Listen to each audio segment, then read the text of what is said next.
বন্ধুরা, আপনারা বয়স্ক মানুষদের কাছ থেকে বা গুরুজনদের কাছ থেকে এরকমটা অনেক সময় বলতে শুনেছেন যে সব সময় ভালো এবং শুভ কথা বলতে হয় এবং যতটা সম্ভব নেতিবাচক কথা থেকে বিরত থাকা প্রয়োজন।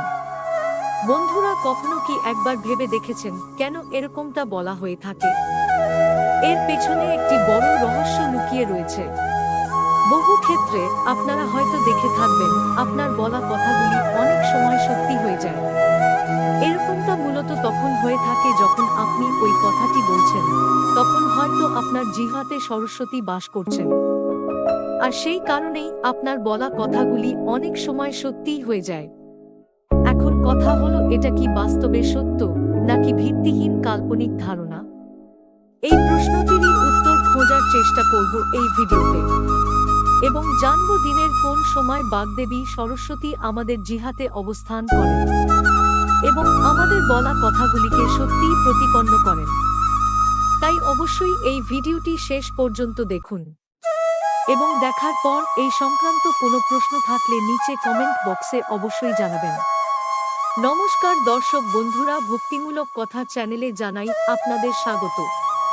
ভারতীয় দর্শন শাস্ত্র এবং বিভিন্ন দেব দেবীর পূজা অর্চনার পদ্ধতি এই চ্যানেলের মূল আলোচনার বিষয়বস্তু। দেবী সরস্বতী, যাকে বিদ্যা, বুদ্ধি, জ্ঞান এবং বিবেকের দেবী বলা হয়ে থাকে, কিন্তু পুরাণে এই বিষয়ে উল্লেখ করা হয়েছে পিতামহ ব্রহ্মা সমগ্র সৃষ্টি রচনার পর অনুভব করলেন এগুলি দিলেই সৃষ্টিতে বুদ্ধি দেওয়া সম্ভব নয় এবং তিনি ভগবান বিষ্ণুর কাছে যান এবং তার কাছ থেকে অনুমতি নেন। ভগবান বিষ্ণুর অনুমতি নিয়ে তিনি এক চতুর্ভুজা স্ত্রীর সৃষ্টি করলেন, যারা এক হাতে বীণা, অন্য হাতে কমণ্ডল এবং অপর দুই হাতে বেদ ও অক্ষমালা দ্বারা সুসজ্জিত। এরপর দেবী সরস্বতী যখন প্রথম তার বীণার তার স্পর্শ করলেন, তখনই সর্বপ্রথম যে বর্ণের উৎপত্তি হল সেটি হল সা। বন্ধুরা, আপনারা নিশ্চয়ই জানেন সঙ্গীতের ৭ সুরের মধ্যে প্রথম স্বর হল সা। দেবী সরস্বতীর এই বীণার দ্বারা স্বর সৃষ্টির মাধ্যমে সমগ্র সৃষ্টি সুরময় হয়ে উঠল। এতে ব্রহ্মদেব খুবই প্রসন্ন হলেন এবং তিনি দেবীকে বাণীর দেবী অর্থাৎ বাগেশ্বরী নাম দিলেন।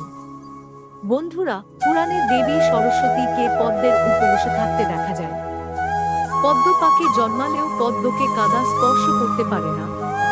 কমলে বিরাজিত দেবী এর মাধ্যমে আমাদের এটাই বলতে চান যে আমরা যদি কোনো খারাপ জায়গায় থাকি, তাহলে আমাদের এমনভাবে সেখানে থাকা প্রয়োজন যাতে কোনো খারাপ জিনিস আমাদের ছুঁতে না পারে।